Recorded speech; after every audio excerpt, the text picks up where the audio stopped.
Welcome to the Jesse Jackson Jr. Show. I'm Jesse Jackson Jr. It's Tenacious Tuesday at the Jesse Jackson Jr. Show, where in the first hour, my guest will be Dr. Nee Cordelai-Corte, and in the second hour, our regular attorney, Barbara Arnwine. Dr. Nee Cordelai-Corte is a political journalist, Pepperdine University professor, and prominent convener in the fields of dialogue and social change. Born into a Ghanaian-American family, Dr. Corte holds a doctoral degree in organizational leadership and a master's degree in social entrepreneurship and change from Pepperdine University. He also holds a bachelor's degree in political science with a minor in critical approaches to leadership from the University of Southern California. Throughout his career, he has been featured on various media outlets, including The Oprah Winfrey Show, MSNBC, CNN, News Nation, Sirius XM, The Griot, and as a daily news anchor for Fox Broadcasting and Fox Soul. He currently serves as the host of A More Perfect Union radio show and podcast produced by KBLA Talk 1580, owned and operated by Tavis Smiley. But most importantly, he is our White House correspondent, in touch with all things at the White House, on Capitol Hill, and the federal court system. Dr. Corte, Dr. Q, welcome forward to the Jesse Jackson Jr. Show. It is always a pleasure to be with you. How are you today, sir? I'm doing great. Listen, one of the great things about having you on our show is I almost don't have to do much research. One, because you've done it all. Number two, your degree is in organizational leadership. So I'm going to need you to show us a little bit of some of that today. What is going on in Washington? No one knows the ins and outs better than this show and this station than Dr. Q. So, Dr. Q, let us have it. What's going on? Bibi Netanyahu paid the president a visit yesterday. I don't know if you saw some of the clips coming out of Washington, but Bibi Netanyahu even presented the president with some paperwork, really sort of substantiating his having nominated President Trump for a Nobel Peace Prize. The Israel-Gaza conflict still persists, even though there is a reported ceasefire. There are reports that Israel has not fully adhered to that ceasefire. But yet and still, Bibi Netanyahu in Washington, D.C., with papers in hand, nominating President Trump for a Nobel Peace Prize. Dr. Q, somehow the Nobel Peace Prize is taking on a completely different aura, understanding, and I hope it's not a diminishment of the prize. But so far, there's been a Ukrainian trying to get Donald Trump's attention by offering the Nobel Peace Prize. Now we have the Israelis offering to sponsor or nominate Donald Trump for a Nobel Peace Prize. There are other organizations that are trying to preserve their livelihoods right here in the United States that are reflecting upon offering and nominating Donald Trump for the Nobel Peace Prize, because it seems to be something that he desires. But in the final analysis, it really looks like the Nobel Peace Prize is some kind of quid pro quo, some kind of, you do this for me, we do this for you. Your thoughts on the quid pro quo nature of Washington, D.C.? Well, I mean, that is, Washington, undoubtedly, and I would offer under Democrats and Republicans. But there seems to be this preoccupation with President Obama, who, as you know, received the Nobel Peace Prize. He received it, really as he was entering into his first term in office, I think MAGA Nation and President Trump, have this idea in their head that anything and everything that Obama had, they should have that and more.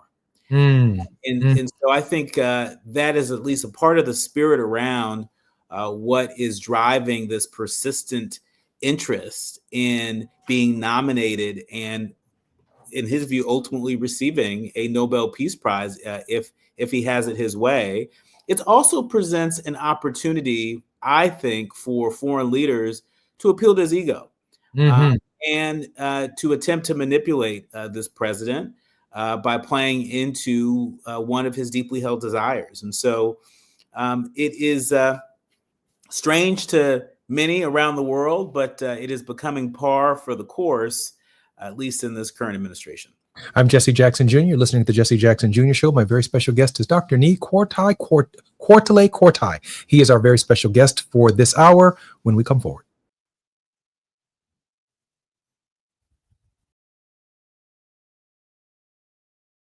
Jesse Jackson Jr. only on KBLA Talk 1580.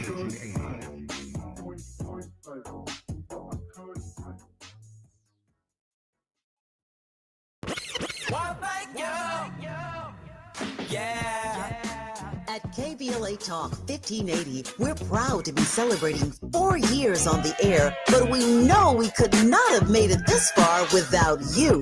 We work hard every single day to curate conversations that will enlighten, encourage, and empower you. So, from all of us at KBLA Talk 1580, a big thank you for your love and support. You don't know how much you mean to me. And by the way, if your smartphone did not update automatically, be sure to download our brand new KBLA 1580 app. We think you'll love all the new features, including new ways to send us photos and video in real time. Whenever news breaks, while we're on the air, it's a new dawn, a new day for KBLA Talk 1580. And we're glad you're on this journey with us. You never turned away, you were right there. Thank you. Wesley Financial Group is not a law firm. Hi, I'm Chuck McDowell, the timeshare cancellation guy and founder of Wesley Financial Group. And I want to set the record straight. I am not an attorney. I've never wanted to be an attorney. And the truth is, I really don't even like attorneys. If I sound like an attorney or if I look like an attorney, I'll apologize. But what I've learned in my 15 years in the timeshare cancellation business is you don't need to be an attorney to get folks out of their timeshare. At Wesley, we've helped over 40,000 families cancel their timeshare without me being an attorney. And I want to share with you how we do it. Just give my office a call and you will not talk to an attorney. And I guarantee if we take you as a client, we'll get you out of your timeshare or you'll pay nothing. Call now for your free timeshare exit info kit. Call 800-798-3399. That's 800-798-3399. 800-798-3399. Hey, Mom, I've been meaning to talk to you about some new COVID information I saw online. I read that Black folks like us with certain conditions like diabetes, heart disease, mental health conditions, or being 50 and older, like you, are at high risk. Boy, you sound like a commercial. I'm just saying. I know you love your ginger teas and essential oils, but remember, there are treatment options for COVID-19. I promise if I get sick again, I'll call my doctor to ask about my options. Visit WeTalkWeRise.com to learn more. Brought to you by Pfizer. No one wants to leave behind stress for their family. That's why a trust or a will is so important. Without one, your assets might go to the wrong people or leave out loved ones. Also, probate is long, expensive, and often avoidable with a revocable trust. Trustandwill.com makes it simple to create a personalized estate plan. A trust or will provides clarity and peace of mind. Get 20% off on your estate plan documents by visiting trustandwill.com/radio.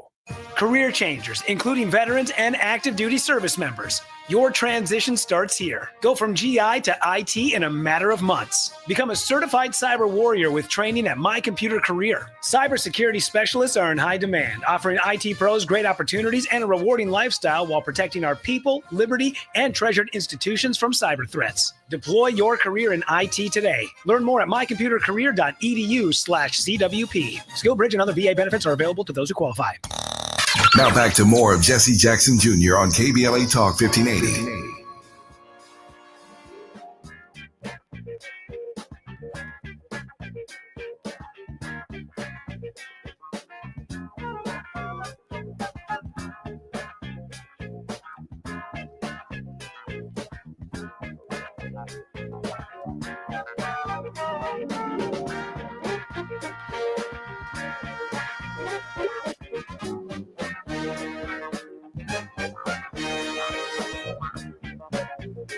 I'm Jesse Jackson Jr. Welcome forward to the Jesse Jackson Jr. Show, where my very special guest is Dr. Q. Dr. Q, welcome forward to the show. Thank you so much. Always a pleasure to be with you. Dr. Q, before we leave Washington and head on down to the Essence Festival, let me ask you a question about the general mood in the city as a result of the passage of the Big Ugly Bill. The mood in Washington, has been a mood of frustration. It's been a reminder of how much progress has been set back with this bill. I mean, folks have got to understand that Washington generally is run by folks that are rule followers. And that are taskmasters and that have an appreciation for process and form. And there's so much about how this bill came into fruition. There's so much about how this bill was scored by the Congressional Budget Office, the impacts of this bill over the course of the next 10 years that was met with basically a shrug of the shoulders by the Republicans in control of the House and the Senate. Even fiscal hawks in the Republican Party were no match for the folks in power.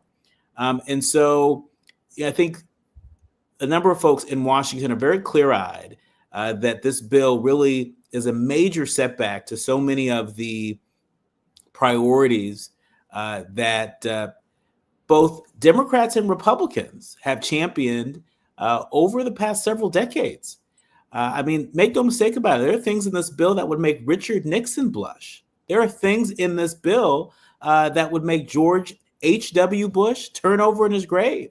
And there's a lot that the American people don't know, right? And so the folks in Washington get paid to pay extra close attention to what's in legislation like this and what its impact may be in the lives of real people, everyday people. But it takes a minute for that to catch up in the public square, in the zeitgeist. And so I have no doubt that for many, many, many months and years ahead, I think, Americans are going to begin to feel what folks in Washington are already feeling, which is awfully disappointed and disheartened by the poison pills in this bill. I can tell you there's great confusion here on the south side of Chicago. Some of our hospitals which serve the primarily indigent rely heavily upon Medicaid for their reimbursements. And without Medicaid, some of the hospitals are already struggling with the idea that they may look at imminent closure without that federal reimbursement. And of course, opening up these hospitals in the future would be extremely, extremely expensive and extremely difficult. But I spent some time with some of my new friends in Tilton, Illinois. And in Tilton, Illinois, considered red country, my good friend Billy Ware, he tells me that he takes his mother regularly to the hospital. And sometimes it's 30 minutes, maybe even 45 minutes away for her basic cardiac needs. And he's very concerned that given the cuts to Medicaid and Medicare and some of the programs that benefit senior citizens in this bill, that, real people are going to die as a result of that. And so when I ask this question about the mood, the cuts to healthcare are very serious, Dr. Q. They are very serious. And, a number of folks out there that rely on Medicaid as a lifeline. This ain't the Cadillac plan when it comes to healthcare. This is basic healthcare. This is about preserving the basic dignity of folks. About a week ago, I was covering Reverend William Barber on the steps of the Supreme Court right across from the U.S. Capitol. His group, Repairers of the Breach, have been organizing impacted individuals for months now, organizing office visits to talk to members of Congress about the impacts that a cut to Medicaid, among other very important lifelines, what that would mean for them. And I'll never forget, Jesse, I'll never forget the impact story of a DC teacher by the name of Heidi, who also happened to be physically disabled. And, she talked about how, if not for Medicaid, she wouldn't have the in-home support to be able to sort of get out of bed and to get dressed and to get in her wheelchair and to go to work and to be in community. And so sometimes I think we gloss over the necessity of healthcare, right? It's not just about keeping people alive, but it's about providing a lifeline that allows people to thrive. And Jesse, might I add, NBC News is reporting that medical students are fretting over the new student loan cap in this so-called big, beautiful bill. For folks who are less familiar, the bill will cap total medical loans at $200,000, far below the more than $300,000 median cost for attending medical school. And so let's stop and think, what is that going to mean in terms of the pipeline of doctors and nurses that we need to power the healthcare system as it is? What does this mean for Black medical schools at historically Black colleges and universities? What is it going to mean, for the future of Black doctors and Black nurses, where if not for access to student loans, they wouldn't be going to medical school. They wouldn't be going to nursing school. And so, this big, ugly bill, as you call it, is going to have a long tail, and that tail is going to topple over so many folks in our communities that are making a difference, that take on the role of public service in one form or another to make a difference. Make no mistake about it, this bill is problematic, and it's only going to become more problematic as it ages. I was speaking with one of my former colleagues the other day who's still serving in the Congress, and they shared with me, and before we go again a little further south to the festival, that the bill now funds ICE, Customs Enforcement and Immigration Services, at a higher level than the Justice Department is funded. This particular part of the Justice Department is funded at a higher level than the entire Department of Justice. Now, I say that because our program broadcasts live out of Los Angeles, and I shared with our boss, Tavis Smiley, before I left Los Angeles a few weeks ago, that while the 4,500 or so National Guardsmen, when I was there, were in about a 1 square mile area of the downtown area, and 700 Marines or so, that this bill now allows the President of the United States to expand, because he couldn't afford to expand them, beyond the 1 square mile, but also expand the National Guard and the Marine Corps to other cities throughout the United States. And no sooner than I woke up this morning and turned on the news, the mayor of Los Angeles found herself in MacArthur Park, demanding that ICE leave, demanding that the National Guard leave, demanding that they leave people alone. Your thoughts on the just amazing presence that the funding in the bill turns on the question of immigration? Yeah, I mean, this is a question that is on the minds and on the hearts of so many folks. While I was down at the Essence Festival, I had a chance to engage with Maryland Governor Wes Moore and a one-on-one sit-down interview. And this was one of the topics that came up. He reminded us that what's been promised, these proposed fixes to the immigration system, they don't fix squat. He said you're throwing, good money into a bad system. He reminded us that it's only Congress who has the authority to fix this immigration system, and a lot of this it's pageantry. A lot of it is smoke and mirrors.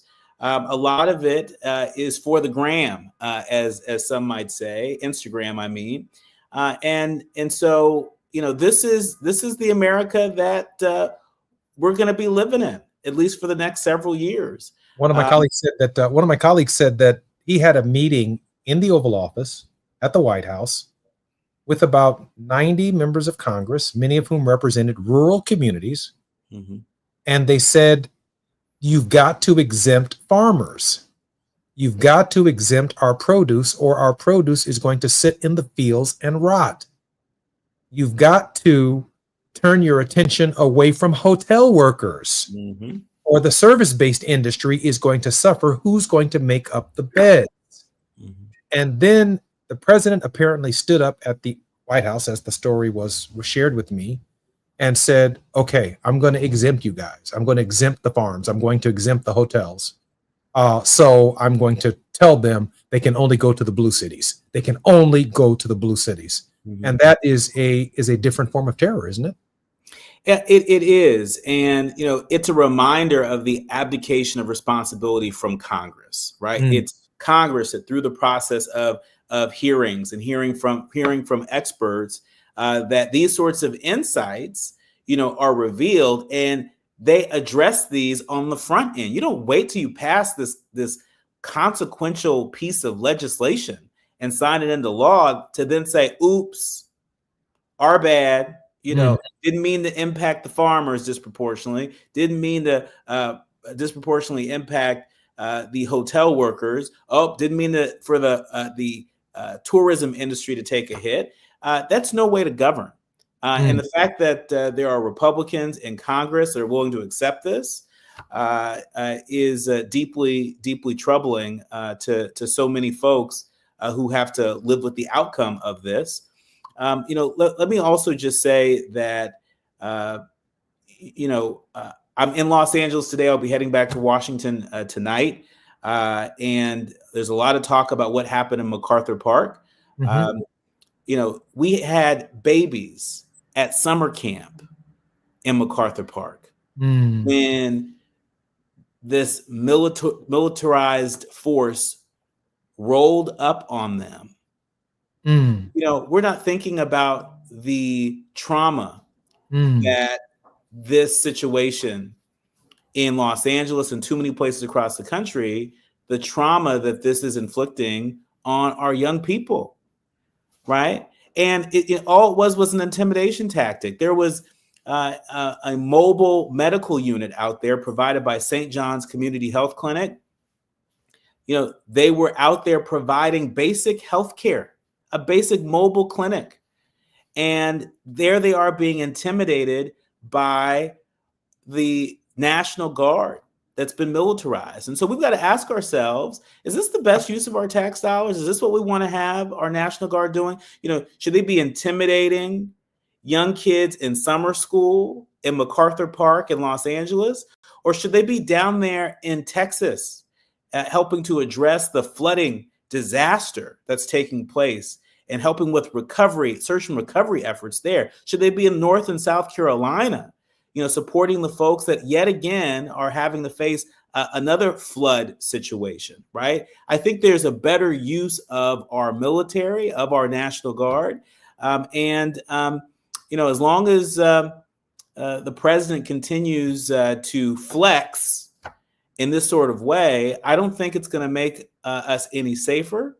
But unfortunately, it looks like too many American cities may have to find out the hard way. I know we're going to be teasing some pretty national news and your show this evening in the next segment of our show about some of the interviews that you conducted in at the Essence Music Festival. Congratulations on that. I can't wait to hear what you uncovered, what you discovered, and what you're teasing for your show tonight. My very special guest in this hour is none other than Dr. Cordelai Corte. He is the White House correspondent for KBLA, and one of the great things about working at KBLA is this. We get to share hosts between platforms and share audiences back and forth, and that's how we build a strong KBLA family. I'm Jesse Jackson Jr. When we come forward, you'll be on Jesse Jackson Jr. Show with Dr. Nee Cordelai Corte.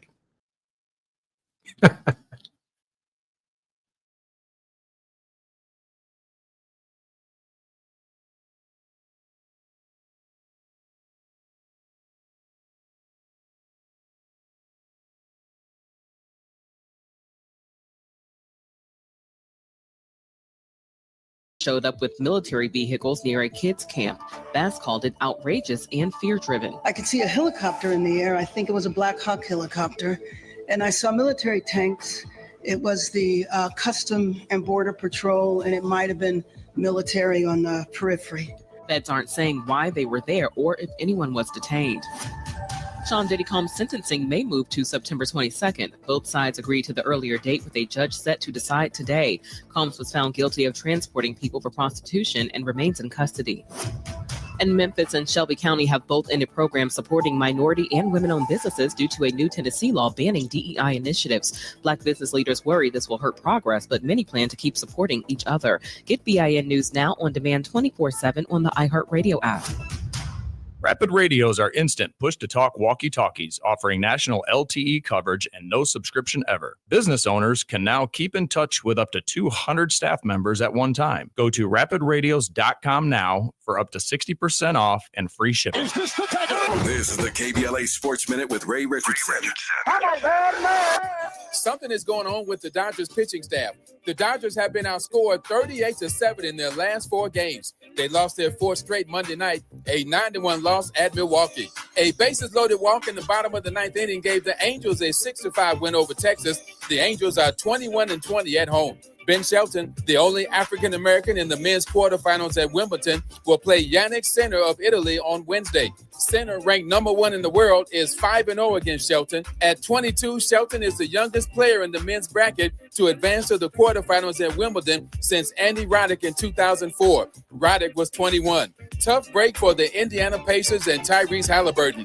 The Pacers found out Monday that Halliburton will miss all of next season. Halliburton tore his right Achilles tendon in the first quarter of Game 7 in the NBA Finals on June 22nd.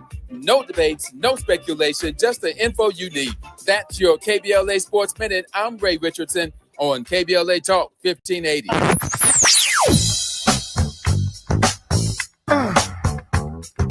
This is KBLA Talk 1580. Talk radio. That's music to your ears. We're unapologetically progressive. KBLA Talk 1580. Hi, I'm Jesse Jackson Jr., inviting you to join me weekdays at 12 noon, right after Tavis Smiley, here on KBLA Talk 1580. As a law school graduate and a theologian, with a firm grasp of our body politic given almost 2 decades in Congress, my show is the fresh new home of an authentic, uncompromised quest for transformation and salvation, both personal and collectively, as I vigorously interrogate the theological and symbolic meanings embedded in our society. I promise to leverage my knowledge of history, theology, and both international and domestic issues to imagine an inclusive vision for the future, which I hope will inspire all of us to pursue life, liberty, and the pursuit of happiness as a given, not just an aspiration. So join me weekdays at 12 noon, right after Tavis Smiley, for 2 hours of the Jesse Jackson Jr. Show, only on KBLA Talk 1580.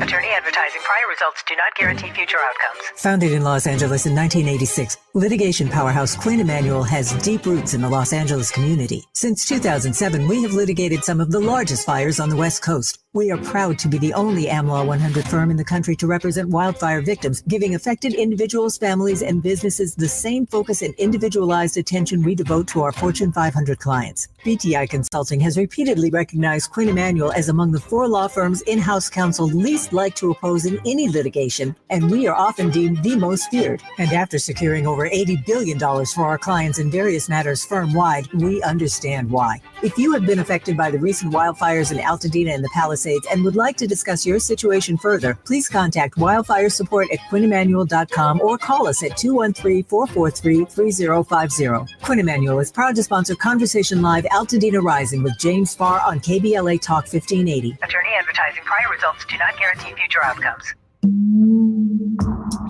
Hey, man. Hey, what's up? What's the station you listening to? Oh, man, you don't know? That's Talk Radio. KBLA 1580 AM. Check it out. 1580 KBLA AM. 1580 Talk Radio. At KBLA Talk 1580, we're celebrating our 4th anniversary, and this track right here is the gift one of our devoted listeners presented to us. Where you get some information, get a true education to know. Ooh, yeah. 1580. How cool is that? Having a member of our KBLA delegation write us a song. Stop it! Our listeners love us, and there ain't nothing we can do about it. Wouldn't want to. Thanks to Cardell and everybody else for turning on KBLA Talk 1580. We love you right black. KBLA 1580 Talk Radio. It's like me. Ooh, KBLA 1580 Talk Radio. Aggressive. KBLA.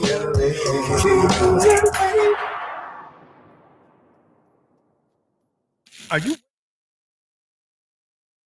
You're listening to Jesse Jackson Jr. on KBLA Talk 1580.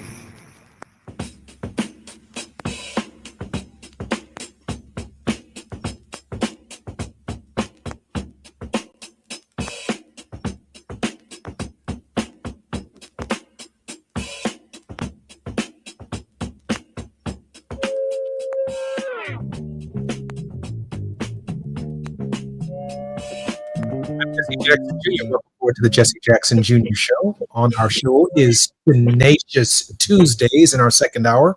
Attorney Barbara Arnwine, president and founder of the Transformative Justice Coalition, will be our special guest.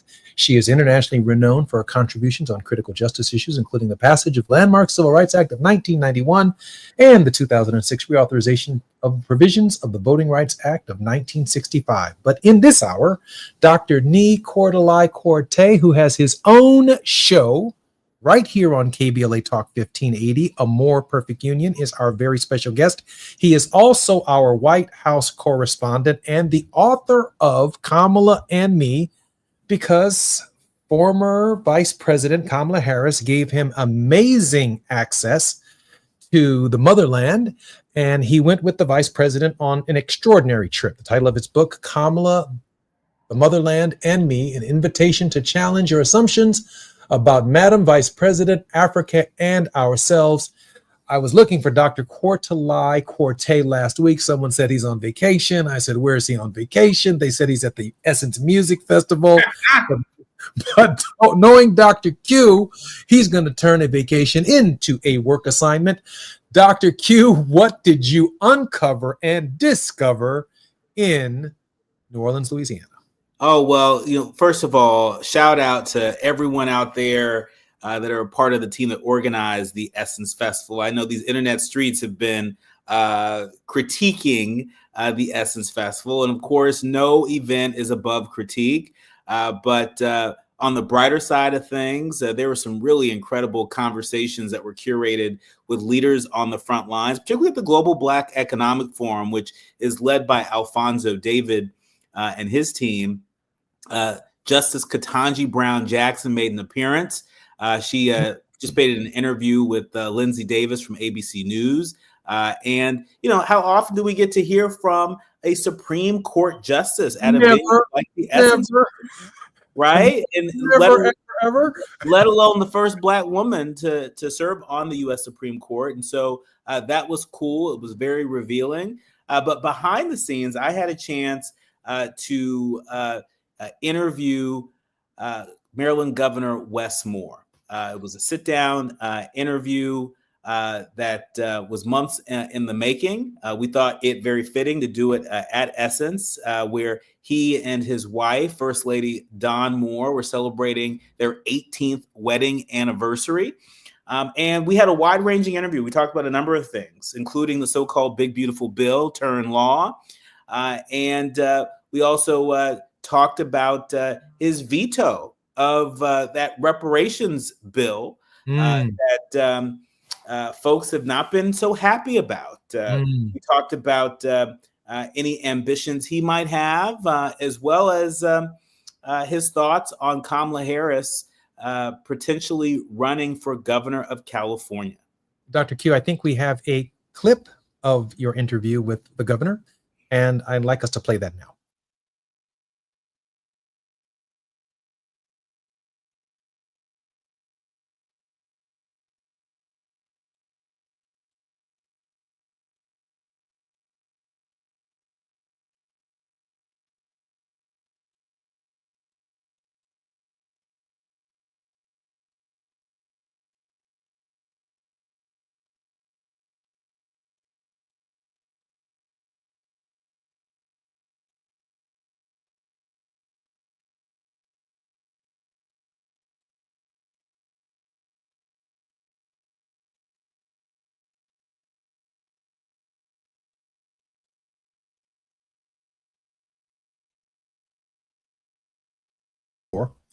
Which will be on tonight on A More Perfect Union by Dr. Nee Cordelai-Corte.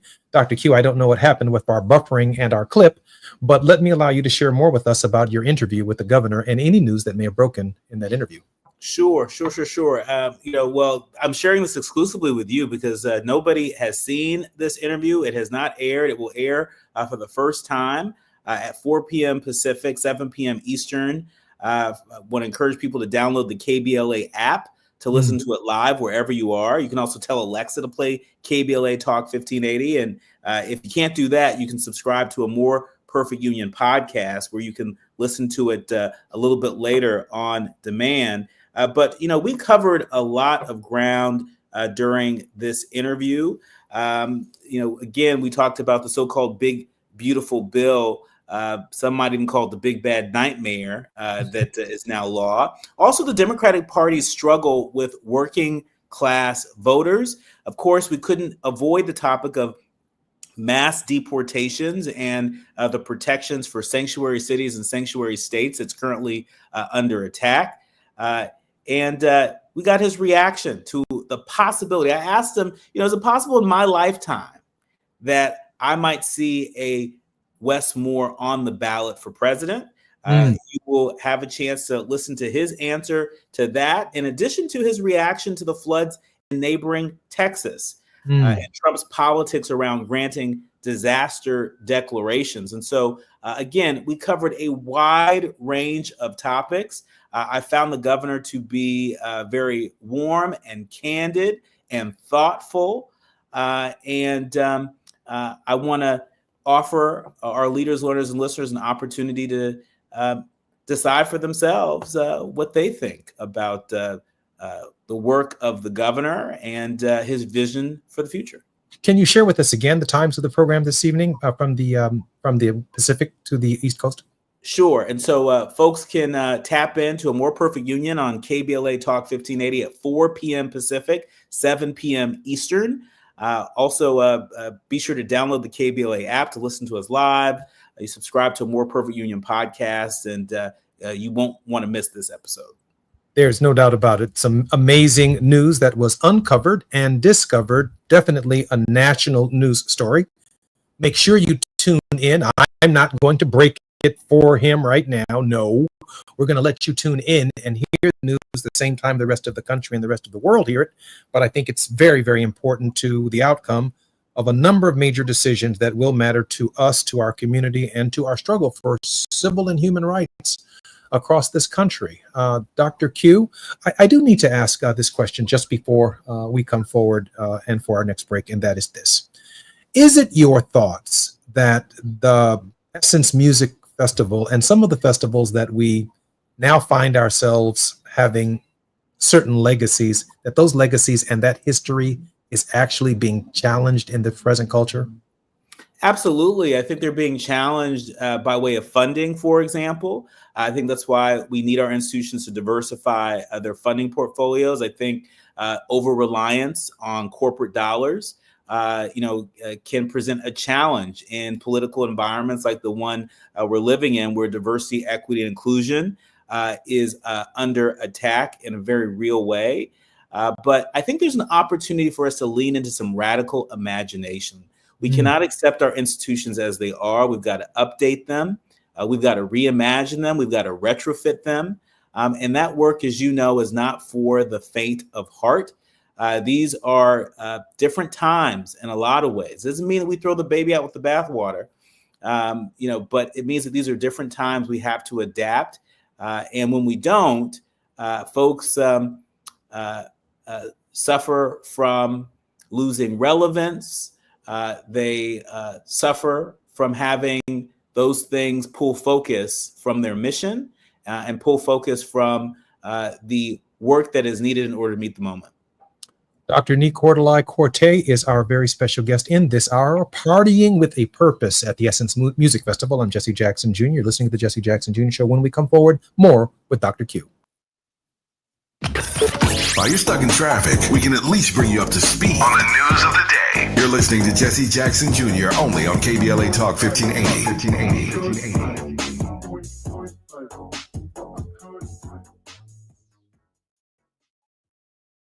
LA County's Justice Care and Opportunities Department, also known as JCOD, is changing the justice system for Angelenos. If you or someone you love has recently been arrested, come home from jail or prison, or has been justice involved, JCOD can help. We offer access to housing, employment, court reminders, clothing, education, and more. At JCOD, we believe your life should not be defined by your worst moment, and everyone deserves a second chance. JCOD's Justice Connect Support Center is open 7 days a week from 6 a.m. to 11 p.m. Call us at 833-LAC JCOD. That's 833-522-5263, or visit us at jcod.lacounty.gov. You can also find us on Instagram, Threads, Facebook, and YouTube at LAC JCOD. All services are free and confidential. JCOD serves the justice-impacted population all across LA County. Your future isn't behind you, it's waiting. Reach out by calling 833-LAC JCOD. That's 833-522-5263, or visit jcod.lacounty.gov.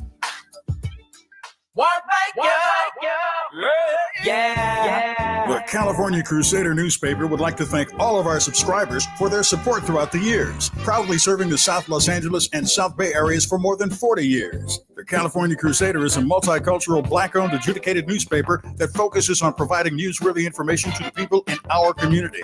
We're constantly looking for ways to assist businesses in our community to connect with our subscribers. We provide low-cost, effective ways to promote your business with our reasonable and affordable advertising rates. You can participate by suggesting, sharing, and submitting your stories on the California Crusader newspaper Community Share Facebook group page, or visit our website at cal-cruise-news.com. That's calcruisenews.com. Then click on the Submit Now button located on the top right corner of the homepage, or text CCN to 42828. Again, text CCN to 42828. The California Crusader newspaper, working together to build a better community for our future. Subscribe today.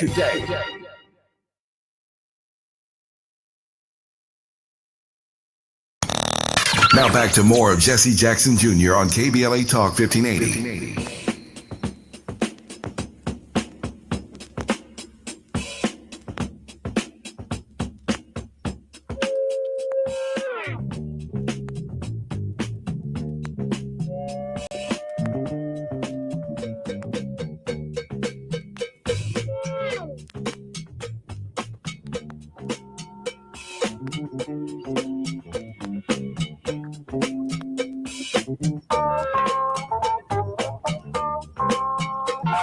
I'm Jesse Jackson Jr. Welcome to the final segment of the Jesse Jackson Jr. Show. Before returning to his passion for political journalism for over a decade, Dr. Corte had been actively engaged in policy advocacy efforts on issues ranging from civil rights and human rights to childhood obesity to senior issues. These experiences have been foundational to Dr. Corte's distinctive approach to political journalism, where he aspires to humanize leaders, listens to teachable moments, cautionary tales, and challenges underlying assumptions. Dr. Q, thank you, and welcome back to the Jesse Jackson Jr. Show.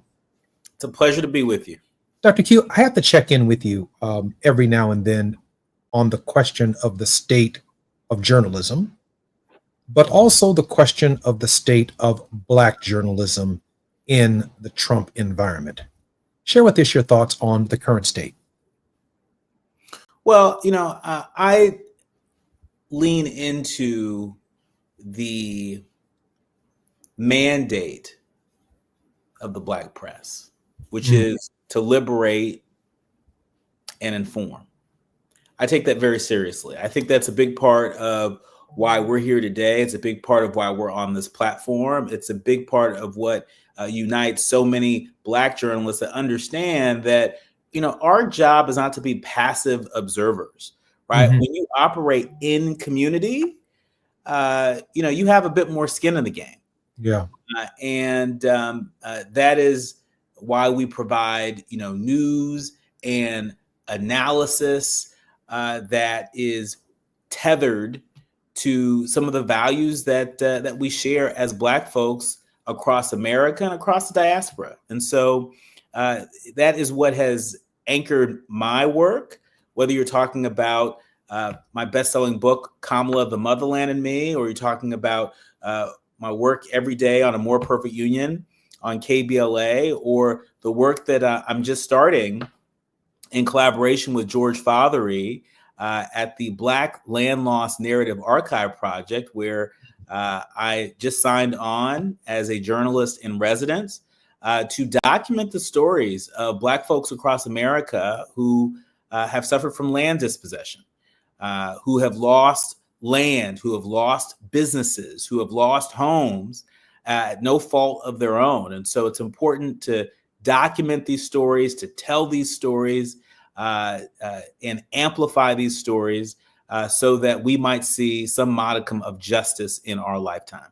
When I think about Ida B. Wells Barnett to Tavis Smiley, that's a huge swath of American history of a kind of vigilance over the course of the liberation of our people, the evolving liberation of what freedom means, of what emancipation means, of what our liberty means, as opposed to someone else taking a liberty with us or over us, what that means. And I can't help but think, and I'm sure you feel it, that our liberation tradition, our ability to speak truth to power, is under attack. I mean, it is under attack from the nation's leading academic institutions to the idea, as you stated earlier, that our medical professionals are now being squozen, or if that's a word, squeezed out of the loans that they need to complete their medical educations to address some of the disparities that exist in our society, whether it is in urban healthcare or in rural healthcare, not just Black doctors, but rural healthcare doctors who serve poor white folks and poor Latinos who work in these agricultural areas. It just seems like the pressure is not lifting, Dr. Q. It is increasing, it is expanding, and it's got 3.5 more years to go. That's right. And it's also a reaction. It's important that we offer this context. It is a reaction to progress that has been made. Right. And so let's not just, give folks credit where credit is not due. This is a reaction to our efforts to make this a more perfect union, to make it more reflective of our lived experiences, to push this country to be what it says it is on paper, right? And so, this is their ability. This is their interest in correcting all of the work that's taken place. And, I'd be remiss if I didn't share with you, this headline that I saw published by NPR, where they're reporting that the IRS says that churches can now endorse political candidates. This is a break with decades of tradition. The IRS says that it's going to allow houses of worship to endorse candidates for political office without losing their tax-exempt status. It's a surprise announcement that came in a court document that was filed just yesterday. And so you've got to ask yourself, well, why now? Why now? And who does this serve? Who does this help? Right? This is going to politicize our country, polarize our country even more. Think about it. If you are a Black church and you're not endorsing a MAGA candidate, if you're not endorsing who President Trump is endorsing, right? Are you putting yourself out there, for the IRS to have their way with you in some other way, right? And so these are undoubtedly very, very, very challenging times for our country, for our community. But we have endured greater challenges than these, if we can even imagine that. I talked once to Reverend Jamal Bryant about this issue of why the Black prophetic voice has been limited. And Dr. Jamal Bryant said, it's the IRS, man. It's the IRS. That's why we're limited. So I'm not so sure. When I woke up this morning, Dr. Q, I said to myself, let's push back a little bit. I said to myself, now, is the prophetic voice of God, or does the prophetic voice of what is good for the community that the pastor talks about, is that some kind of dictate from the Internal Revenue Service? Is the Revenue Service God, or is it what the pastor says is in the best interest of our community? Truthfully, I've always seen the mission of the Black church as to give leadership and, yes, spiritual, but also political guidance to the flock. These white politicians come through our churches on Sunday during the election season, and pastor stops preaching, makes time for them, let them come up so they can keep their schedules. I've seen pastors allow Black candidates to speak and move very quickly through their church. And I've seen them politically say, no, you need to sit right here and listen. Disrupt that brother's schedule, slow him down. He can't do 10 churches this Sunday. He can only do one because the pastor said, no, you're gonna listen to this sermon right here today. And so you sit there patiently listening, knowing that the schedule is blown. My point, Dr. Q, is the IRS ought not be in the prophetic First Amendment right of our ministry anyway. Good riddance. Get out of the church. We also ought to be able to do voter registration. We also ought to be able to speak politically without holding our tongues in the church. That is our tradition. It may not be the evangelical tradition, but it's certainly ours, Dr. Q. Yeah. Well, I mean, look, the Black church has a long history of providing political guidance, political education. Now with the ability to be able to endorse candidates, my worry is that there may be some pastors out there that are not as steeped in certain politics and who may find themselves in a pay-to-play sort of situation. I can see that.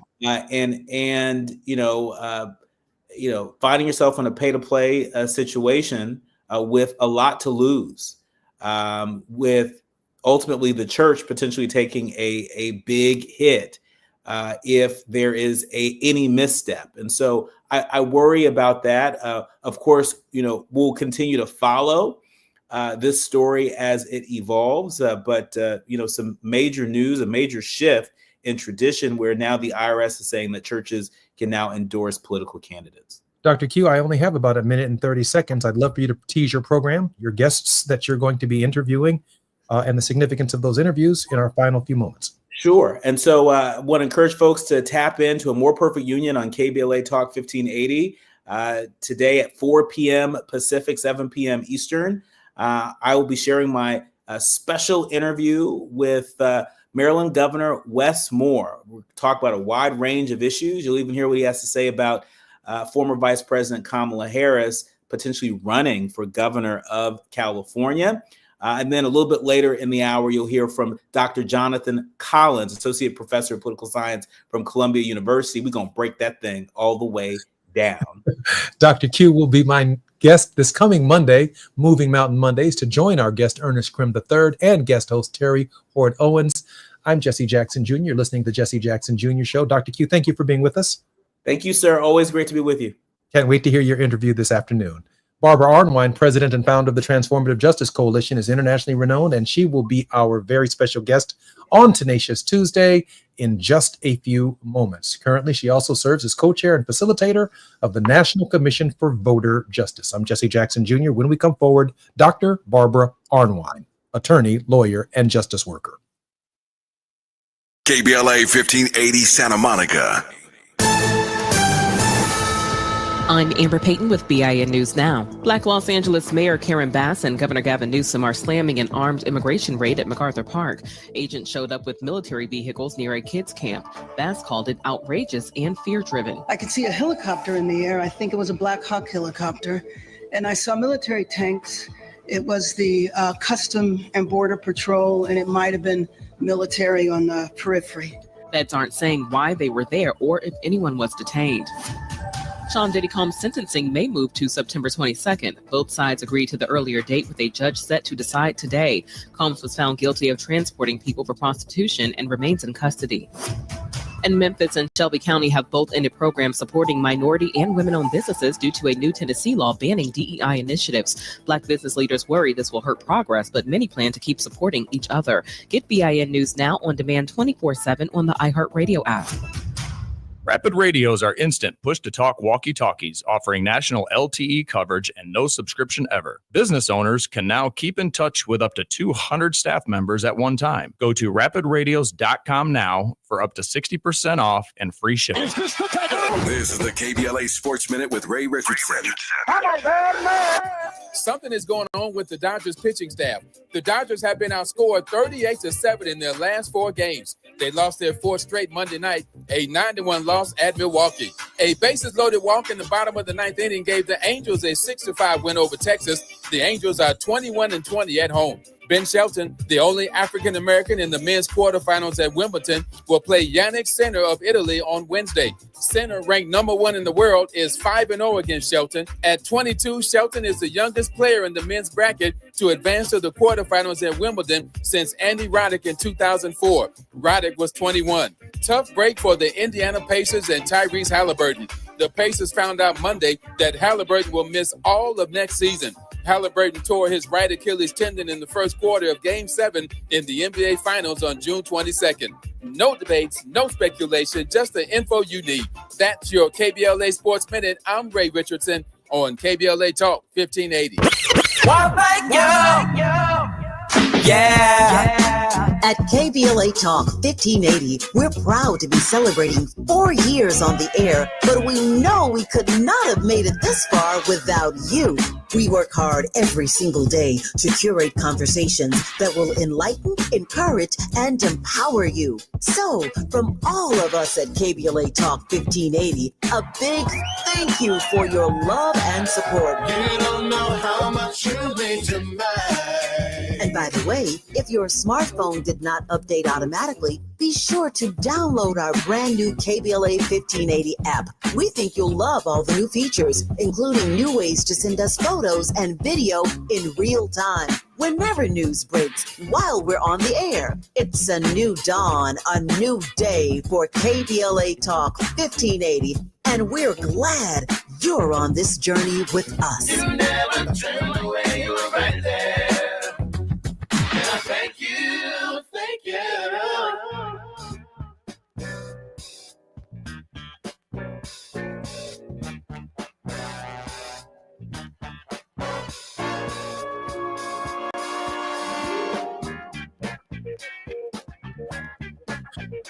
I'm Jesse Jackson Jr. Welcome forward to Tenacious Tuesdays with Barbara Arnwine, Esquire, president and founder of the Transformative Justice Coalition. She is internationally renowned for contributions on critical justice issues, including the passage of the landmark Civil Rights Act of 1991 and the 2006 reauthorization provisions of the Voting Rights Act. Currently, she serves as co-chair and facilitator of the National Commission for Voter Justice, the Millennial Vote Matters convenings, and the Voting Rights Alliance. She was the head of the Lawyers Committee for Civil Rights under law from February 1989 until June 2015 and holds the honorific title of President Emeritus. Hi, Attorney Arnwine. Welcome forward to our show. How are you doing? I'm doing great. It's good to be here today. I love your dress. It's beautiful. I had to bring some color today. Well, you came with it. Hey, what is the state of transformative justice? There must be a million lawsuits taking place around the country trying to stop president's actions, but this show is yours. Tell me what's going on in transformative justice. Well, obviously, everybody in the world's got to an issue now that this ugly bill has passed. We talked about it last week. It was up for for the vote by the House, and of course they passed it, and the president quote signed it last week. And the so what's happened, of course, is that Planned Parenthood, who is pretty much banned by this bill, has already filed a lawsuit to try to keep their offices open, operational, pointing out that they were, singularly, singled out here, which is usually illegal in federal legislation to be punished. So there's, a lot going on in that respect. There's, of course, I was, today, one of the things I wanted to say at the very top is a big thanks to a whole lot of people. Even though we did not succeed in stopping this bill, people made their voices heard and people have not been silent. So, one thing I want to say is a big shout out of thanks to the 80 to, I'm sorry, a shout out of thanks to all the people who protested the Veterans Affairs announcement that they were going to cut 83,000 jobs. They're going to fire 83,000 people. And folks rose up and said, what in the heck are you talking about when you're barely serving us at all right now? Barbara, did they say heck? Did they say heck? You said what? Did they say heck? What in the heck are you talking about? Or did they really let them have it? I'm sure the language was stronger than that. I'm aware of our forum, right? Okay, I'm sorry. I did not mean to interrupt you. Go right ahead. No. So people say, "Are you kidding me? You're going to, you're going to get rid of 83,000 jobs. You're going to fire 83,000 working employees who we desperately need, and we need more. You're barely keeping up. You're not doing enough. How dare you?" And because of that protest, the administration announced that they weren't going to do the cuts. Oh wow, that That's a is big a one. big profile and courage and a congratulations right there. Go ahead, Barbara. Second, congratulations. I want to give and this is just, we're so mean. The media can be so mean sometimes when it comes to giving credit. I want to give some credit to two really brave Mexican young women who, one, you might not have heard of them. One, her name is Savannah Garza Valdez, and the other is Maria Paula Zarates. They rescued 20 of those young kids during the Texas floods. Oh wow. Oh wow. They were there at that camp. They led 20 of them safely to higher ground and saved their lives. And people haven't been talking about them. Usually, you see the little hero, shero signs, but because they're Mexican, people have been ignoring their contributions. So we want to shout out them, right? With some Absolutely. serious love. Thank you for bringing the Texas issue to the forefront. Yes. We're going to talk. We got a whole show. The Texas issue is particularly important. We're acknowledging people who are not being acknowledged as heroes, but there are a lot of heroes on the ground in Texas for sure. This is one of the great tragedies of the, if you will, the decomposing environment that we find ourselves in. And so, yes, Barbara, thank you for bringing that to our show's attention. Please continue. Yes, a lot of condolences for the families who have lost, loved ones. A lot of condolences to everybody in Texas for the heartbreaking reality of that flood. One of the things we always say, and I gotta go there, is that elections have consequences. One of the most bizarre and stupid things that this administration has done, and I mean, and it's hard to find just one because they've done so much insanity. But one of the things that they did, as you know, is that they've been cutting back the weather service employees.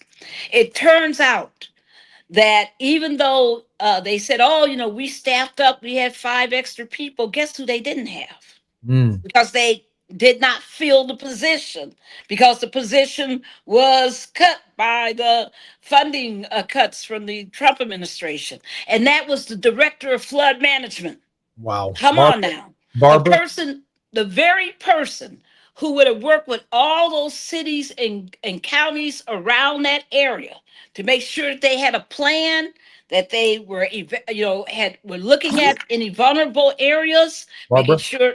Yes. Barbara, I know that's going to be a Democratic and Republican problem when we come back forward from the break. I'm Jesse Jackson Jr., listening to Jesse Jackson Jr. Show. When we come forward, it's Tenacious Tuesdays with Barbara Arnwine.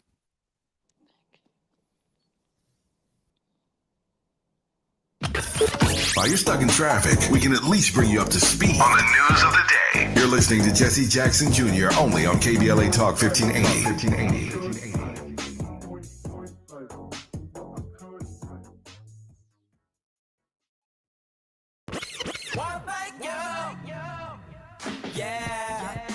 At KBLA Talk 1580, we're proud to be celebrating 4 years on the air, but we know we could not have made it this far without you. We work hard every single day to curate conversations that will enlighten, encourage, and empower you. So, from all of us at KBLA Talk 1580, a big thank you for your love and support. You don't know how much you mean to me. And by the way, if your smartphone did not update automatically, be sure to download our brand new KBLA 1580 app. We think you'll love all the new features, including new ways to send us photos and video in real time. Whenever news breaks, while we're on the air, it's a new dawn, a new day for KBLA Talk 1580. And we're glad you're on this journey with us. You never turned away, you were right there. Thank you, thank you. Paul's new drone startup just lost its most genius computer scientist. We just lost our best genius to some new genius who's got a genius new idea. I'm going to have to find a new genius or 2 half geniuses and fast. He needs a computer scientist that can keep his startup from falling down. I need Indeed. Indeed you do. When you sponsor a job on Indeed, it's easier for talented candidates to find it, which makes it easier for you to hire them. Visit Indeed.com/credit and get $75 towards your first sponsored job. Terms and conditions apply. Hey, Mom, I've been meaning to talk to you about some new COVID information I saw online. I read that Black folks like us with certain conditions like diabetes, heart disease, mental health conditions, or being 50 and older, like you, are at high risk. Boy, you sound like a commercial. I'm just saying. I know you love your ginger teas and essential oils, but remember, there are treatment options for COVID-19. I promise if I get sick again, I'll call my doctor to ask about my options. Visit WeTalkWeRise.com to learn more. Brought to you by Pfizer. No one wants to leave behind stress for their family. That's why a trust or a will is so important. Without one, your assets might go to the wrong people or leave out loved ones. Also, probate is long, expensive, and often avoidable with a revocable trust. Trustandwill.com makes it simple to create a personalized estate plan. A trust or will provides clarity and peace of mind. Get 20% off on your estate plan documents by visiting trustandwill.com/radio. Career changers, including veterans and active duty service members. Your transition starts here. Go from GI to IT in a matter of months. Become a certified cyber warrior with training at My Computer Career. Cybersecurity specialists are in high demand, offering IT pros great opportunities and a rewarding lifestyle while protecting our people, liberty, and treasured institutions from cyber threats. Deploy your career in IT today. Learn more at mycomputercareer.edu/CWP. SkillBridge and other VA benefits are available to those who qualify. Now back to more of Jesse Jackson Jr. on KBLA Talk 1580.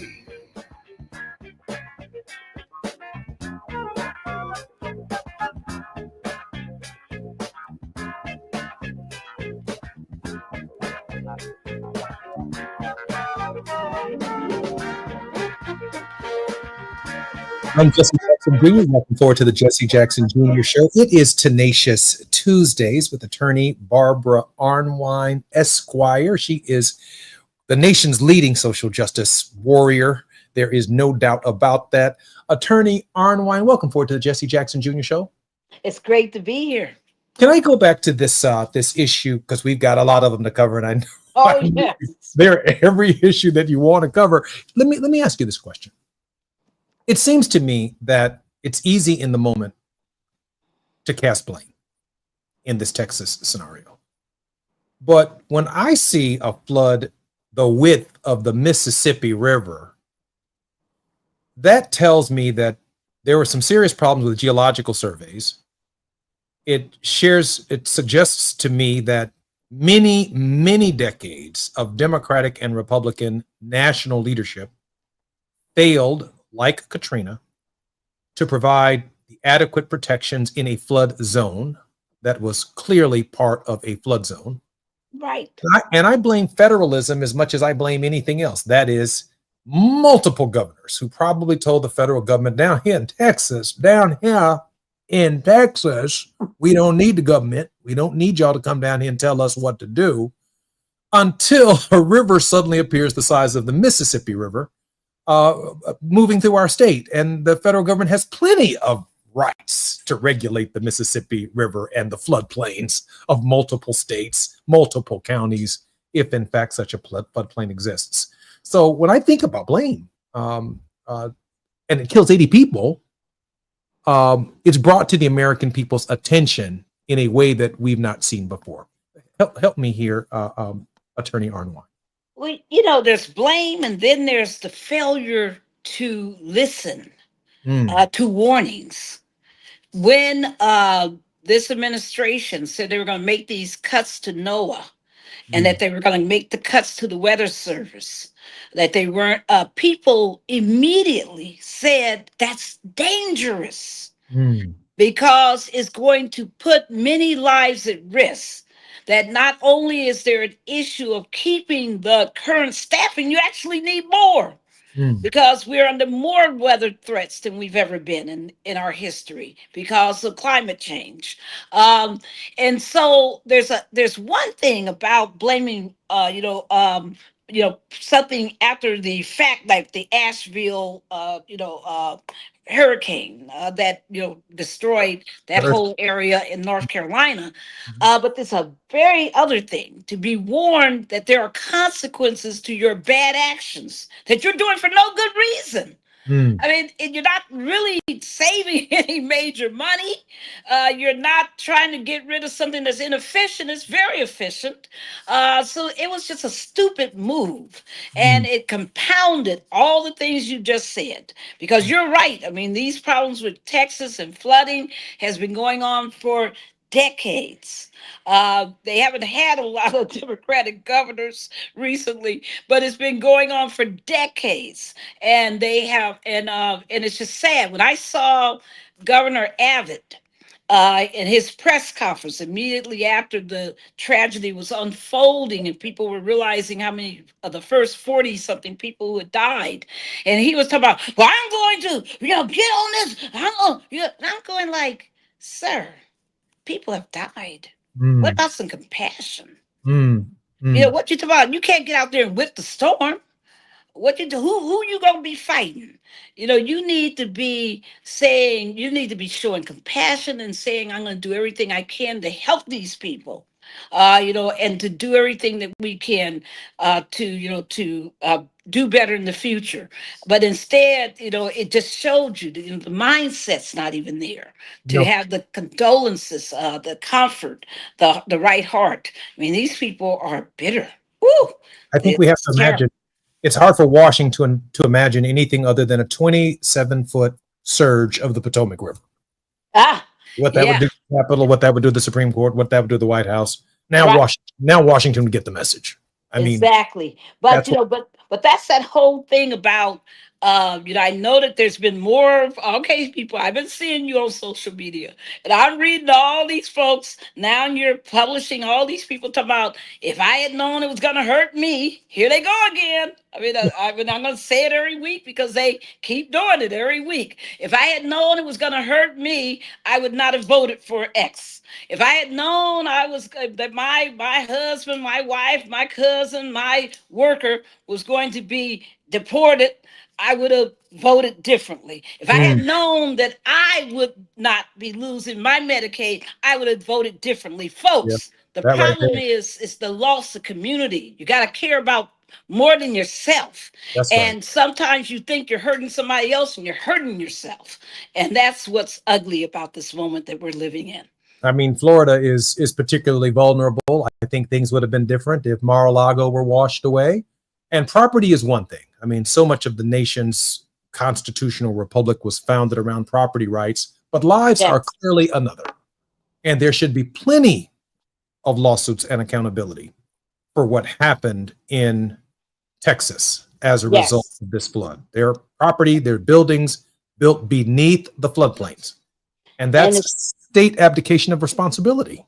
I mean, absolutely. that's local code, Absolutely. county by county.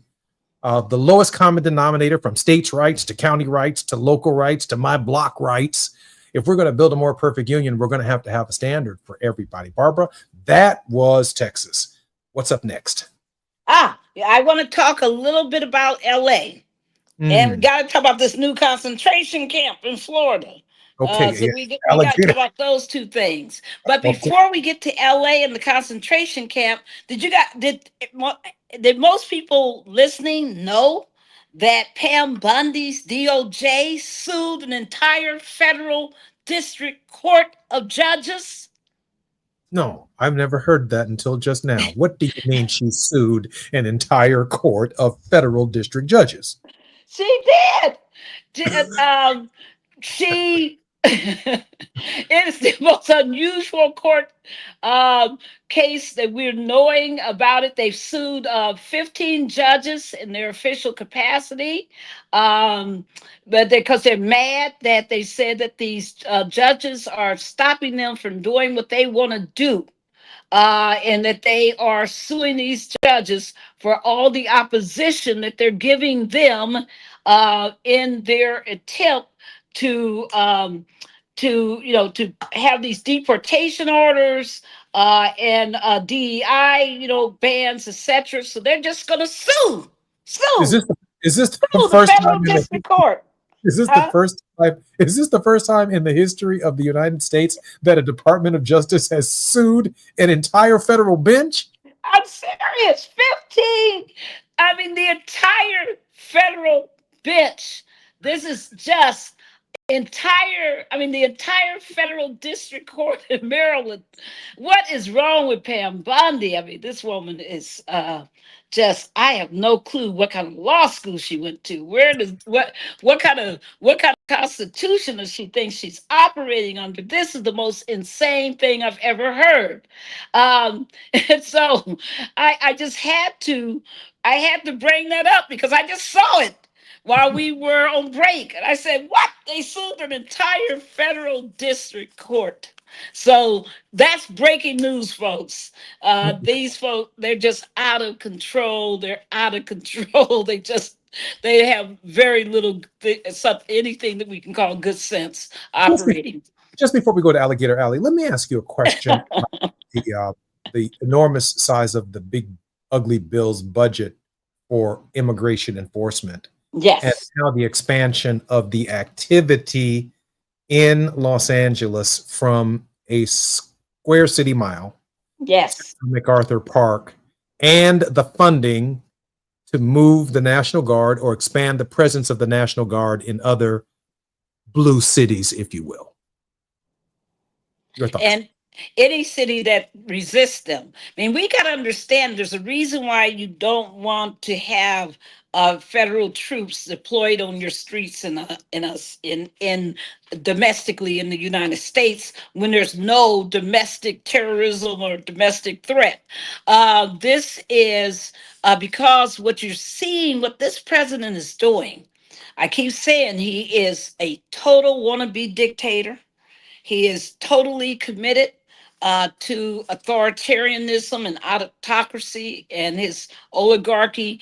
He's totally committed to having control of everybody.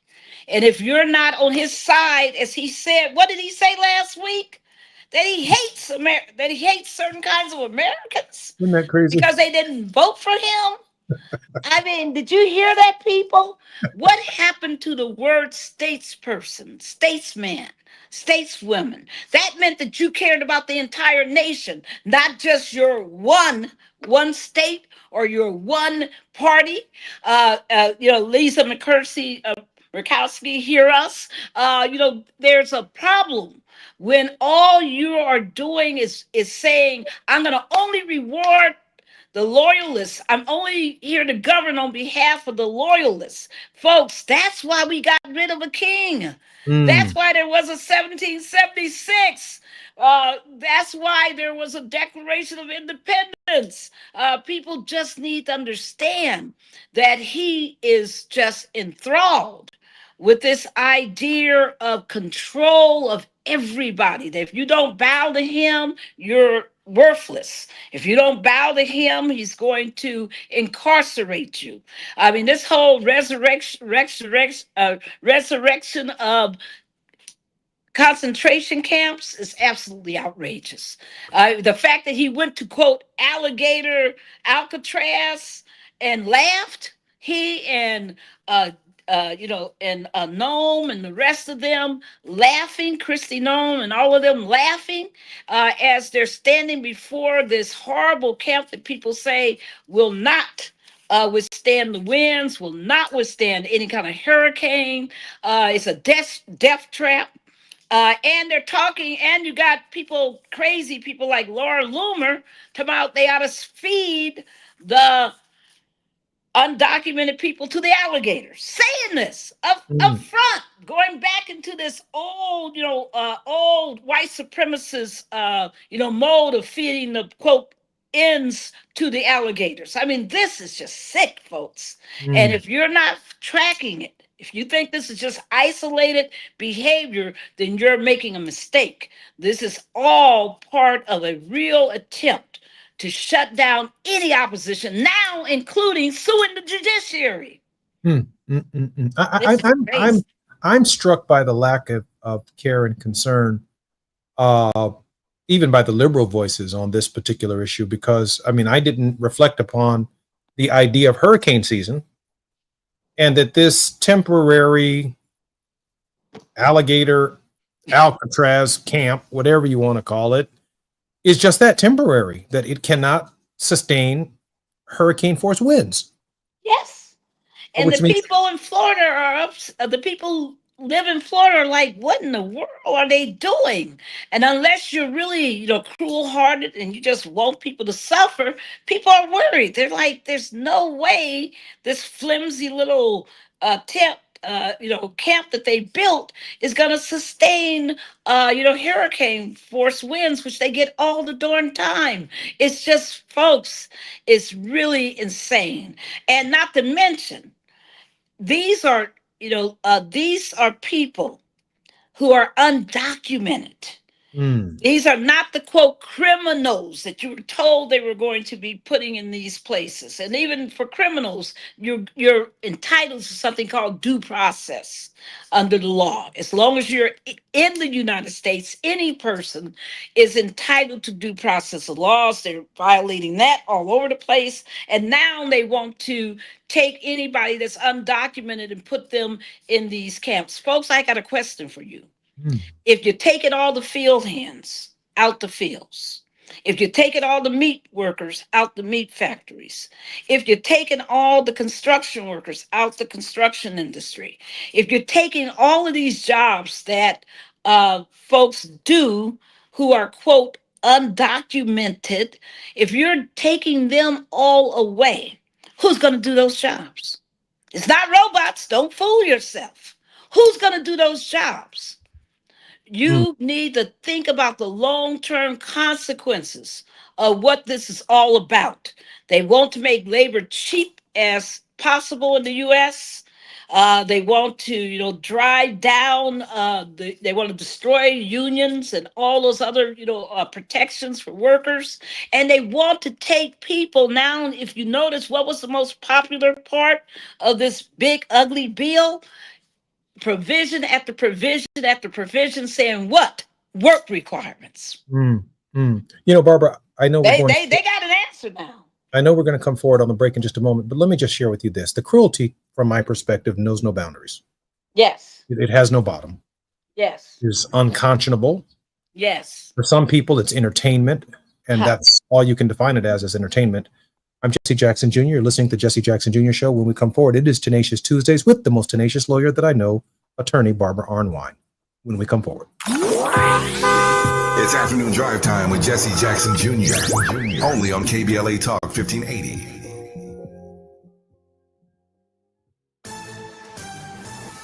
I'm Amber Payton with BIN News Now. Black New York City Mayor Eric Adams is urging New Yorkers to take precautions as a heat advisory and flash flood watch are in effect. And limit time outdoors, stay in an air-conditioned space, and head to a cooling center if needed.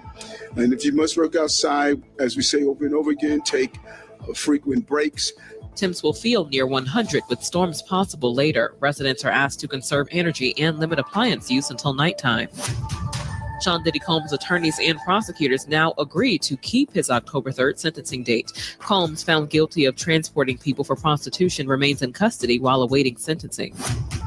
Former Librarian of Congress Carla Hayden has joined the Mellon Foundation as a senior fellow. She will advise on expanding public knowledge through libraries and archives as the foundation works to strengthen these institutions amid challenges. Get BIN News Now on demand 24/7 on the iHeartRadio app.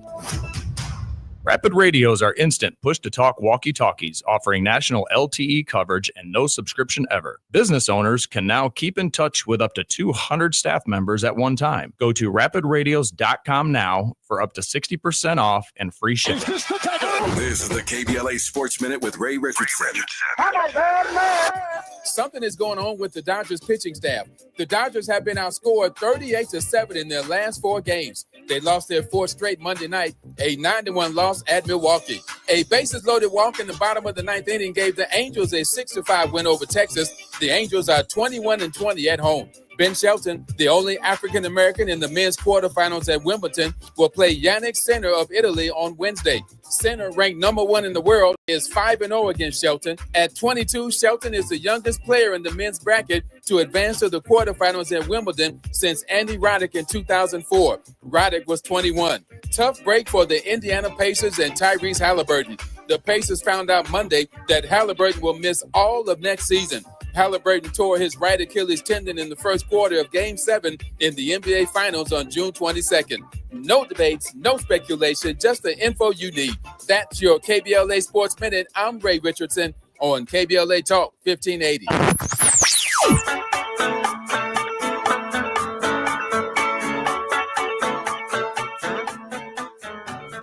This is KBLA Talk 1580. Talk radio that's music to your ears. We're unapologetically progressive. KBLA Talk 1580. We've got a lot to talk about.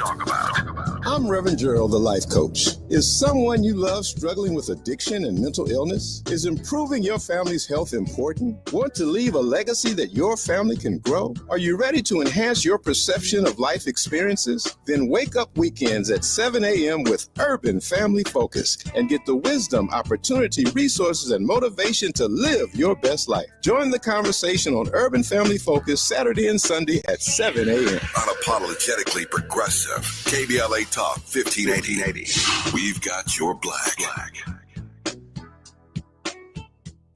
Attorney advertising. Prior results do not guarantee future outcomes. Founded in Los Angeles in 1986, litigation powerhouse Quinn Emanuel has deep roots in the Los Angeles community. Since 2007, we have litigated some of the largest fires on the West Coast. We are proud to be the only AmLaw 100 firm in the country to represent wildfire victims, giving affected individuals, families, and businesses the same focus and individualized attention we devote to our Fortune 500 clients. BTI Consulting has repeatedly recognized Quinn Emanuel as among the 4 law firms in-house counsel least likely to oppose in any litigation, and we are often deemed the most feared. And after securing over $80 billion for our clients in various matters firm-wide, we understand why. If you have been affected by the recent wildfires in Altadena and the Palisades and would like to discuss your situation further, please contact wildfire support at QuinnEmanuel.com or call us at 213-443-3050. Quinn Emanuel is proud to sponsor Conversation Live Altadena Rising with James Farr on KBLA Talk 1580. Attorney advertising. Prior results do not guarantee future outcomes. Hey, man. Hey, what's up, What's that station you listening to? Oh, man, you don't know? That's Talk Radio, KBLA 1580 AM. Check it out. 1580 KBLA AM. 1580 Talk Radio. Progressive. At KBLA Talk 1580, we're celebrating our 4th anniversary. And this track right here is the gift one of our devoted listeners presented to us. Where you get some information, get a true education to know. Ooh, yeah. 1580.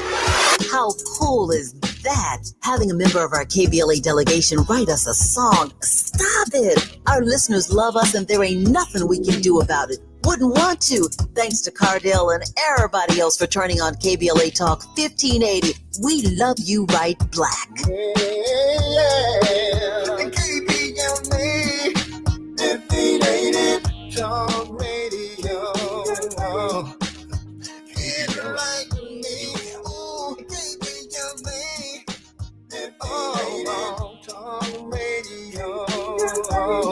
Progressive.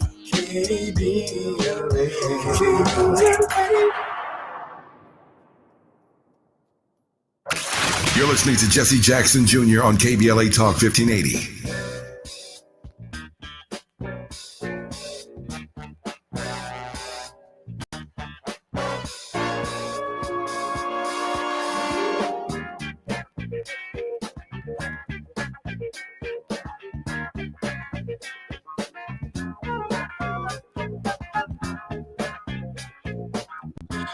I'm Jesse Jackson Jr. Welcome forward to the Jesse Jackson Jr. Show. This is Tenacious Tuesdays with attorney Barbara Arnwine. Barbara, I love you in the drive time. I mean, if I were driving on any major interstate in Los Angeles, California, I would be saying to myself, man, I need to bump the brakes or step on the gas because Barbara Arnwine is laying it out for us today. Barbara, we have 2 more segments. What's up next on your thinking in transformative justice? Barbara, I think you have your... The most beautiful thing that happened last week while we were dealing with that ugly bill was when for the last 45 minutes of his 8+ hour filibuster, wow, when Hakeem Jeffries spent that last 45 minutes, folks, listen to it. Just Google it, whatever your search engine is, get it and listen to it. And pay attention to the last 3 minutes. Because in the last 3 minutes, he talks about the legacy of John Lewis. And as most people know, who have been hearing me talking, that the Transformative Justice Coalition, along with 200 of our partners, including Indivisible, 50-50, Black Voters Matters, the National Conference of Black Lawyers, all Leadership Conference on Civil Rights, all these organizations, we're putting on a July 17th, John Lewis, Good Trouble Lives On, Mass Mobilization Day. And we're asking people all over the country, wherever you are, to join one of the many events. Guess how many events we're having now, Jesse Jackson Jr.? How many do you think we're having? I can't imagine. 1,200 already certified. Wow. And they're coming in like crazy. Wow. We have events in every single state in the union. Fantastic. For weeks, I kept saying, where's North Dakota? Now we got 2 events in North Dakota. I also was interested. I said, what are all these funny looking events showing up in D.C.? And I realized they were the international events. We have one in Barcelona, Spain, Hamburg, Germany, Lisbon, Portugal, all over the world. People, this is the time when you hear me fussing about what's going on with this authoritarianism, this wannabe dictator. This is the time for us to get into good trouble to stop it. Can we we can't stop it by being silent and just sitting on our hands. To find out more information on this, go to tjcoalition.org or goodtroubleliveson.org. Go to tjcoalition.org or goodtroubleliveson.org. Barbara, can I go back to Hakeem Jeffries for just a minute? Yes, that was amazing. I had a wonderful time on KBLA for several days talking about the significance of July 4th, what the first 156 July 4ths meant to Black people from 1619 to the moment that Jefferson was born and wrote the magnificent words of the Declaration of Independence. That's July 4th, 1776. But like Malcolm said, we were here before Plymouth Rock. Plymouth Rock landed on it, right? Dr. King said we were here before the Mayflower. Yes. So each of these July 4ths means something different. I am depressed. I've struggled with depression all of my life, but I'm particularly depressed on July 4th because I don't get it. Our history overlays the entire celebration. I was watching Roots the other day, and I was watching Fiddler, played by Lou Gossett Jr. Yes. And he said, our show's been losing a lot of sleep because white folks got their freedom. Oh, they free now. He said they free. So, I find it particularly challenging and identify with James Baldwin when he said to be a Negro in this country and to be relatively conscious is to be in a rage almost all of the time. Yes, a constant. Yes, a constant state of rage. This may be the first 4th of July that I actually was not in a state of rage. Mm-hmm. Because Hakeem Jeffries on July 3rd, like Frederick Douglass did on July 5th, the day after July 4th in Rochester, New York, actually established another data point on July 4th of the Negro's critique of American freedom, of American liberty, and American emancipation, if you will, the current state of it. And he took 8 hours. And when I read the What to the Negro is July 4th, I believe Frederick Douglass probably took about 8 hours to deliver that too, by the way. That wasn't no short speech either. No. But every July 4th is an opportunity for us to evaluate the state of our own freedom, whether it's the freedom of the LGBTQ community or the freedom of women or the freedom of African Americans, or I'm not going to leave them out any longer, the freedom of poor rural whites. Yes. Who have many of the same needs that we have in our communities, although no one has ever bridged the gap between the politics, if you will. They wear red hats, we wear blue hats. They have their boots on, we got our boots on. They come with their boots and we come with our fans. So we all come to this place, but we seem to be talking past each other and not to each other. And that therein lies the barber work, the coalition work, the hard work of the Rainbow Coalition of bringing people to. I even call it the Painbow Coalition. We're all in so much pain right now. Michael Harrington said in The Other America, America has the best dressed poverty in the world. We just don't want to let nobody know more. We can't afford no new jeans. We can't afford no new overalls. We clean. We wash them every day, but we wearing the same thing we wore yesterday. We are the best dressed po folk in the world, but we don't want no one to know we po. But we really are po. Help me here, Barbara. Put Hakeem Jeffries in the 2 minutes that we have left in this segment. Put him in historical context for us, because I think that matters. I think it will go down as one of the most stirring speeches delivered from the floor of Congress in opposition to this authoritarian age that we're in. Congress is failing to do its job. Congress is required to be part of the 3 branches of government and to check the executive when the executive is not functioning correctly. And the problem here is that this GOP controlled Congress just wants to do whatever Trump wants them to do. They're fearful. Let's be very clear. A lot of them have said publicly that they fear the consequences of balking him.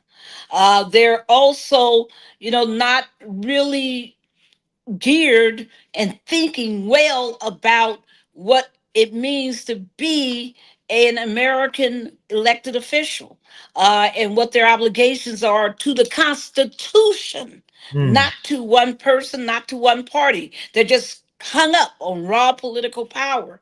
So I thought his speech, by centering it in the moral courage, the moral authority of John Lewis, was so powerful. It reminded us that we are really one people. We might, our skins may look different, our eye colors can be different, our hair could be different, our stature, whatever, our class status could be different. But when it comes to that flood the other day, it didn't care, did it? It really didn't. I'm Jesse Jackson Jr., listening to the Jesse Jackson Jr. Show. When we come forward, Tenacious Tuesdays with attorney Barbara Arnwine. While you're stuck, we can at least bring you up to speed on the news of the day. You're listening to Jesse Jackson Jr. only on KBLA Talk 1580.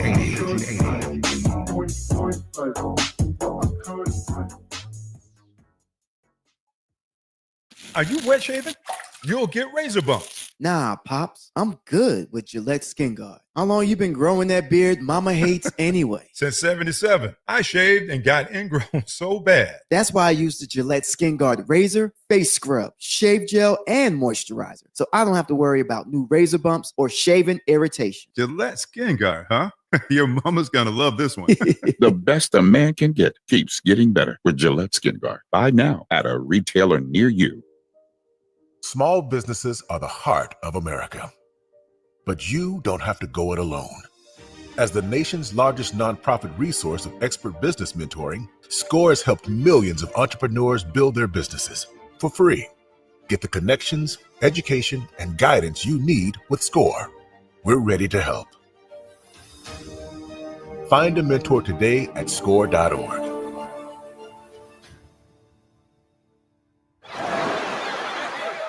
Hear that? That's the sound of your life. Perfectly imperfect. Beating in rhythm to the world you've created. But every time you drive after drinking, music gets drowned out. Your life sounds pretty great. Don't let a buzz ruin it. Buzz driving is drunk driving. Don't drive buzzed. A message from NHTSA and the Ad Council. KBLA Talk 1580. We've got a lot to talk about. Imagine a Los Angeles where everyone can thrive, where communities have access to the resources they need to succeed. That's the vision of Detours Mentoring Group, Inc. They're dedicated to improving life in LA County by providing educational support, employment assistance, and spaces for community engagement. By 2050, they want LA to be the best place to connect, create, learn, live, and play. They're working toward an education system that's well-resourced and culturally responsive, becoming a hub for artists and innovators, and making sure everyone has access to healthy food, quality healthcare, and safe housing. It's about building a future where we all have the chance to succeed. We invite you to learn more about their mission and get involved with Detours Mentoring Group, Inc. This is a community call to action from KBLA Talk 1580. Are you wet shaving? You'll get razor bumps. Nah, Pops, I'm good with Gillette Skin Guard. How long you been growing that beard Mama hates anyway? Since 77. I shaved and got ingrown so bad. That's why I use the Gillette Skin Guard razor, face scrub, shave gel, and moisturizer. So I don't have to worry about new razor bumps or shaving irritation. Gillette Skin Guard, huh? Your mama's gonna love this one. The best a man can get keeps getting better with Gillette Skin Guard. Buy now at a retailer near you. Now back to more of Jesse Jackson Jr. on KBLA Talk 1580.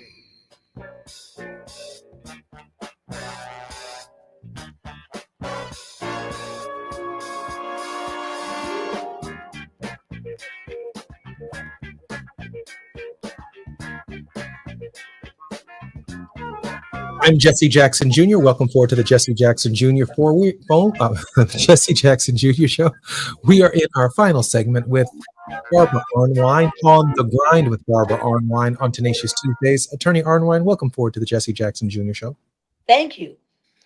I'd like to, in our final segment, raise a question that tests love and tests hope. When James Lawson and James Orange the Jameses, Yes. C.T. Vivian, Reverend Otis Moss, the Student Nonviolent Coordinating Committee, and others engaged in protest. Part of that was a training process that included our Sunday's best. Our protests, Dr. King said, I believe in the I Have a Dream speech, should be conducted on the highest level of discipline. That's a proactive love that we've given consideration and thought to the actions that we're going to take. I'm part of a tradition that has no problem standing up for justice. I too want to confront ICE. I too want to confront the National Guard. And Barbara, I think they're coming to my city. I think they're coming to blue cities near you. Yes. The question is, how do I confront them? In my Sunday's best? At the highest discipline of my faith? Do I discourage the action by taking them some donuts and saying, I oppose you being here, but both of us are going home tonight. You're going home, and I'm going home. Is there a way to overcome the brute force of the Trump administration with the force of love, the force of nonviolence, to disarm our own soldiers who are operating under orders, but they too are Americans? Yes. And each of them has to think twice about shooting an American on an American street. Unless our behavior warrants some executive punishing the American people for their First Amendment rights. Help me in the final moments of our program share with our listeners what it means to conduct ourselves at the highest discipline of our faith. Thank you for that question. It's not an easy one, but let me make these observations. John Lewis lived in a time and fought his whole life for racial justice. I have always taught that racism and fascism are fraternal twins. They got their interdependent. You can't have fascism unless you can point to somebody you say is the dangerous other, somebody who you can make dehumanize.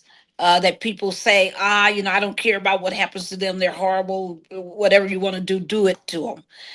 You can't have racism unless you have fascism to actually impose the segregation, the hate, the stereotypes, the restrictions on rights. Because if you're saying that you can't go somewhere, you can't be employed, you can't be in this school, then that means other people's rights are also being curtailed. Everybody is important, so fascism, he had to deal with fascism. And the one thing we've learned, folks, look up Maria Stephan, Stephan, and the 3.5% rule. The one thing we know about authoritarianism is that it cannot live if at least 3.5% of the people rise up in opposition. And it doesn't mean you got to be in the streets with guns or streets with, clubs. It means that you speak up. And that you say, I won't capitulate. That you say, I demand that you follow the Constitution. I demand that you stop what you're trying to do. I'm going to vote you out. I'm going to do you. You got to have at least 3.5% of the population out there in opposition. It doesn't take, did you hear that? I didn't say 20% people. I didn't say even 10%, 3.5%. So what I'm saying to everybody today is, are you there? Are you part of that 3.5%? Have you raised your voice? Have you stated your opposition? Have you done what I know people have done? They called their colleges and said, stand firm. They have, have you done anything to make it known? Instead of fussing, Make it known that you oppose what's happening. When I start the show, what did I start with? I started with all the those 83,000 jobs that were saved. I could have also talked about how we got the Social Security Administration to stop saying that people who were migrants were dead. They were declaring migrants dead on their list.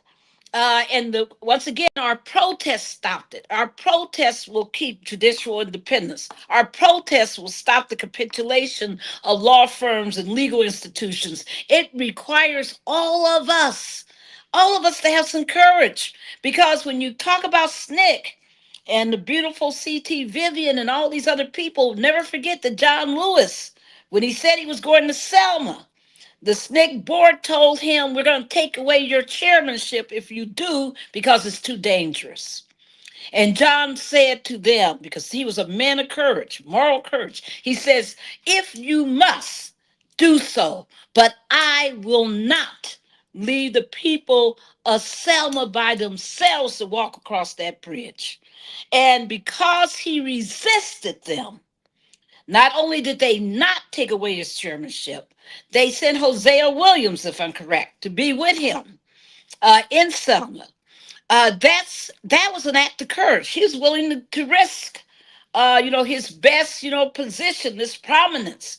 That wasn't as important to him as being correct, to be with the people in the streets, making sure that they oppose the evil regime in Alabama that was denying voting rights. And because of that march across that bridge by those 600 brave souls, because of that march, that's why we have a Voting Rights Act. As endangered as it is. I mean, if you're not willing to put anything on the line, folks, you're not going to get the progress you need. You're not going to make the difference that you must make in these times. So that's the hope I have. My hope is that's why we're pushing July 17th. That's why we'll be out there again in the future after July 17th, because we the people, this is our government. It's not Trump's. It's not the GOP's. It's not the Dems. It's not the Independents. It's not the Green Party. It's not whatever party Musk is talking about. It is we the people. And until we know how to reach across and join hands, join arms together and stand in solidarity, until we do that, we will have these issues. But when we do unite, that's when we start making progress. And that's how we've made progress in the past. And that's why it's good to have multiracial, intergenerational, interfaith. I have about 3 minutes. I want to close on a little story, and I hope I have sufficient time to tell it. Martin Luther King Jr. came and led marches in Marquette Park here in Chicago twice, I believe. Yes. On the first time he came, he was spat upon. A woman walked up and spit in his face. He was hit in the head with a brick. It's a famous picture, if you Google it, of people shielding Dr. King from rocks being thrown. He did not fight back, but he persisted in the march and in the protest. He looked up at the white woman who spit in his face. She called him names. When he came back to Chicago for the second march, he walked down, as I understand it, the same street. And he bumped into the same white woman one more time.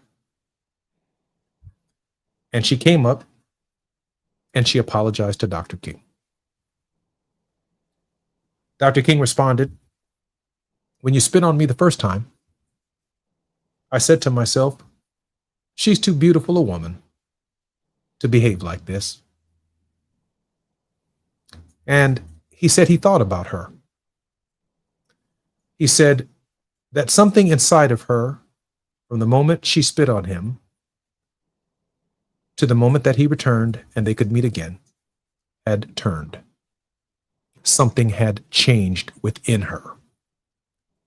It seems to me we're going to have to appeal to our neighbors to absorb their blows and wait for that thing that makes us human turn and change within each of us. My very special guest on Tenacious Tuesdays has been attorney Barbara Arnwine. I don't ever want to do a Tuesday without you. I'm Jesse Jackson Jr. You've been listening to the Jesse Jackson Jr. Show. Barbara, look forward to seeing you next week. See you then. I'm Jesse Jackson Jr. Until tomorrow. KBLA 1580 Santa Monica. I'm Amber Payton with BIN News.